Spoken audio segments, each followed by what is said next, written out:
Jadi kalau gini, Anda kalau bekerja, saya, Anda, kita bekerja, kan dapat gaji ya?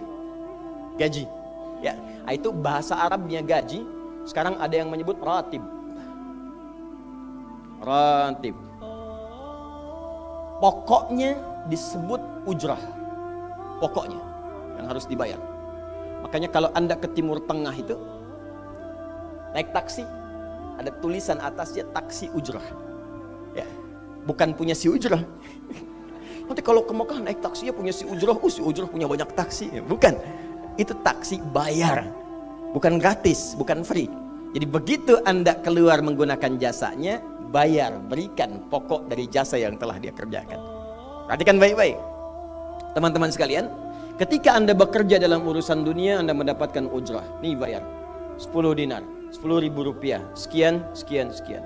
Ketika Anda kerjakan untuk misi akhirat supaya bekal untuk pulang, bukankah 10 juta ditabung, tabung, bikin rumah kan? Beli pakaian yang elok, beli kendaraan. Sama persis Anda sholat itu diberikan juga bayarannya, diberikan juga pokok pemberiannya. Anda puasa diberikan pokoknya, baca Al-Quran dikasih bayarannya. Namanya pahala. Dalam bahasa Al-Quran disebut ajrun namanya. Dunia ujrah, akhirat ajrun. Lahum ajrun ghairu mamnun. Ajrun. Berapa ukurannya? Minimal 10. Turun Quran surah ke-6 ayat 160. Ya, kita keluarkan supaya terukur. Ya.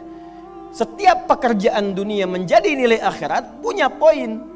Pekerjaannya disebut hasanah namanya. Ya. Amal solehnya disebut hasanah. Siapa yang mengerjakan di dunia pekerjaan punya nilai akhirat, amal soleh namanya hasanah. Setiap hasanah punya poin 10. Man jaa bil hasanati falahu asyru amthaliha. Siapa yang mengerjakan perbuatan di dunia dan punya nilai akhirat, bekerja dikerjakan karena Allah mencari yang halal. Tuliskan poinnya. Salat, tuliskan poinnya. Setiap pekerjaan 10. Hitungannya 1 keduanya 500 tahun, 2 ketiganya 500 tahun, 3 keempatnya 500 tahun. Jadi jangan menghitung 1, 2, 3 terlalu sedikit. Di hadis Muslim saya sering katakan ke masjid saja dapat 25 poin baru nyampe. Jarak 1 kedua 500 tahun. Jadi kalau ada yang tidak sholat dalam sehari, 1 kali sholat kehilangan 10 pahala kali 500 tahun. Dia kehilangan pahala 5.000 tahun. Ya, dosanya berapa? Nah, makanya sering kita bermohon begini, ya Allah, jadikan semua perbuatan duniaku punya nilai akhirat supaya ditampakkan di akhirat. Di hasanah dunia ini akan ditampakkan saat dihisab di akhirat. Makanya sering kita katakan, ya Al-Baqarah ayat 201, wa minhum may yaqulu rabbana atina fid dunya. Ya Allah, jadikan semua kegiatan duniaku hasanah. Namaku sudah hasanah ya Allah. Perbuatanku belum tentu. Ya sudah suami namanya Hasan, ya istri Hasanah, anaknya Husna, ya kan? Yang laki-laki Husain, tuh. Semua kumpul, tapi kalau pekerjaannya tidak demikian menjadi amal soleh, nggak terkumpul ini. Ya, dan akhirat pun nampakkan lagi hasanahnya. Maka diteruskan ayatnya, wa fil akhirati hasanah. Makanya saat di akhirat itu ditampakkan, famay ya'mal mithqala dzarratin khairan yarah. Ya, makanya kalau mau mithqal, yang khairan yarah. Jangan yang syarran yarah. Ya, pada yang baik-baik, miskol tahajud, miskol untuk baca Quran, ya, miskol untuk bisa tilawah, miskol untuk mengingatkan puasa sunnah, itu khairan yarah. Ya, miskol pada yang tidak bagus tinggalkan, itu syarran yarah. Ini balik sini. Maka dapat kita nilai ini kembali kepada Allah, kumpulkan semua ini. Tinggal nanti tergantung Anda mau punya rumah di yang mana daerahnya. Komplek yang elit di Indonesia, di sini Jakarta ada Pondok Indah. Ada beberapa tempat-tempat yang lainnya, elit kalangannya, Menteng dan seterusnya. Maka di surga pun ada komplek yang elit-elit. Ada Firdaus, ada surga Aden, ada macam-macam. Tinggal Anda cari bekal yang serius, turunkan kemudian ke bumi. Cuman sayang, dari sekian waktu yang Allah berikan disebut dengan ajal,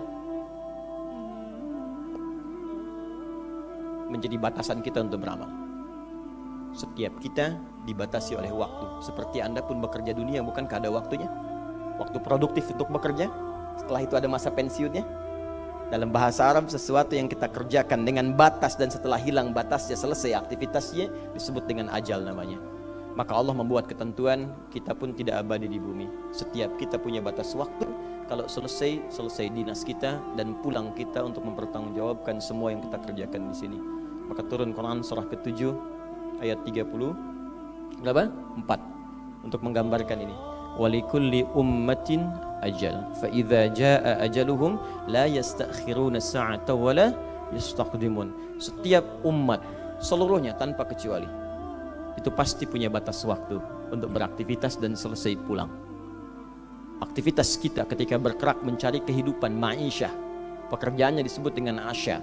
Diingatkan kalau harakat fathah turun ke bawah kasrah artinya selesai harakatnya, hilang pekerjaannya. Dari asya menjadi isya. Setiap hari diingatkan kita dengan salat isya. Hei, seaktif-aktifnya Anda, sesibuk-sibuknya akan selesai semua itu dan semua kita akan pulang. Bukankah setelah isya kita terpejam? Itu kan latihan. Makanya dalam doa saat akan tidur jadi disebutkan bisikallahumma amutu wa ahya. Ada riwayat lain ahya wa amut.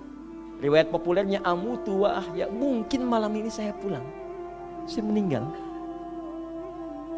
Makanya saat kita bangun dari tidur kita ucapkan alhamdulillahilladzi ahyana ba'dama. Ada maknya, sementara aja. Satu saat mungkin pulang. Kita nggak tahu di bagian mana yang tidur itu mengakhiri kehidupan kita saat kita pulang. Karena itu serius. Ada saatnya kita pulang. Nah teman-teman, ternyata sudah tahu akan pulang pun masih ada yang tidak memanfaatkan waktu dengan baik. Tanyakan pada setiap manusia ya, dari detik ini, dimulai dengan diri kita. Kita manusia kan? Tanyakan pada diri kita, Anda wafat tidak? Anda pulang tidak? Anda meninggal tidak? Kalau sadar pulang, maka cari bekal yang baik. Berarti Allah benar kan? Kata Allah setiap kita akan wafat. Kullu nafsin dha'iqatul maut. Setiap yang punya jiwa meninggal. Bahkan dikasih informasi jelas kok. Ya, yang bawa maut disebutkan namanya malakul maut. Quran surah 32 ayat ke-11. Qul yatawaffakum malakul mautil ladzi wukkila bikum. Disebutkan. Bayangkan ya, kurang jelas apa lagi? Disebutkan punya waktu namanya ajal, akan wafat disebutkan, yang bawa wafat kematiannya disebutkan malaikatnya. Cara wafatnya disebutkan. Quran surah 89 ayat 27 sampai 30. Ya ayyatuhan nafsul mutmainnah, itu yang tenang, yang dahsyat dipukulin malaikat juga ada. Ya, Quran surah 8 ayat 50 itu ada sambil dipukulin malaikat. Ya. Maaf teman-teman sekalian, ini sudah jelas semuanya. Jadi aneh manusia itu. Sudah tahu akan meninggal, tahu ada kenikmatan, ada siksaan, tahu ada surga, ada neraka, tahu ada kenikmatan kubur, ada siksa kubur. Kenapa masih main-main juga? Kenapa nggak dimanfaatkan? Dan dia tahu ada yang menyolatkan, ada yang disolatkan. Apa nggak sempat terfikir ketika Anda wafat siapa yang menyolatkan? Bukankah yang paling indah yang menyolatkan orang yang selama ini kita rawat? Anak yang pernah dikandung, diberikan ASI, dirawat-rawat. Anda menyiapkan apa gitu?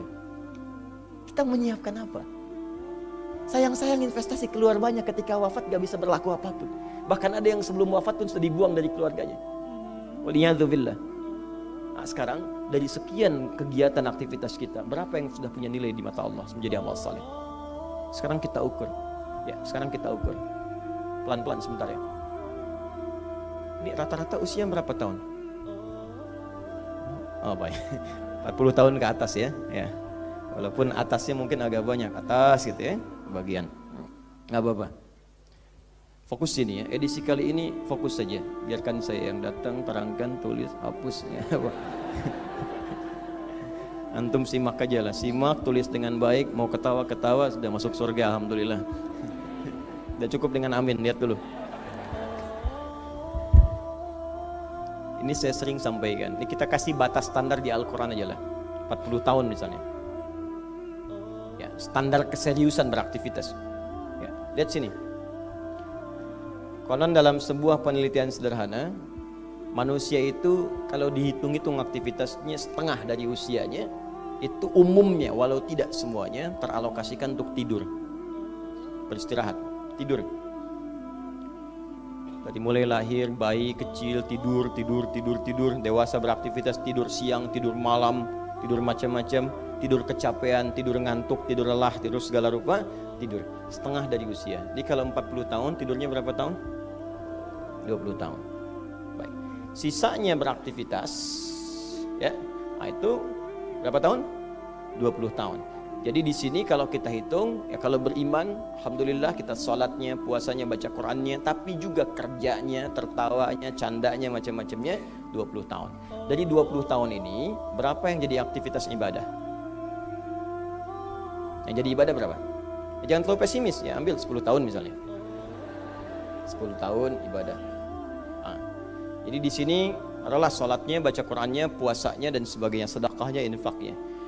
Apakah semua ibadah itu langsung diterima? Belum tentu. Syaratnya ikhlas. Wa ma umiru illa liya'budullaha mukhlishina lahuddin. Quran surah 98 ayat 5. Pertanyaannya, dari ibadah yang kurang lebih 10 tahun ini, berapa tahun yang ikhlas? Ya, ambillah tengah-tengahnya 5 misalnya kan. 5 tahun. Ini yang ikhlas, insya Allah.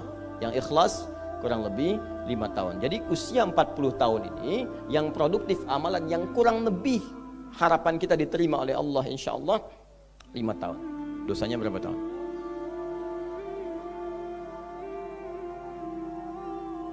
Dan masih bisa tertawa. Dan masih mengharap surga. Masih ingin ke surga Firdaus. Masih ingin mendapatkan segala hal yang istimewa. Sementara kita sadar, gini caranya begini. Coba ucapkan dengan kalimat yang lantang bahwa Anda tak punya dosa. Kalau tak mampu, berarti punya dosa. Ucapkan Anda sudah siap ke surga. Kalau tak mampu, amalnya masih kurang.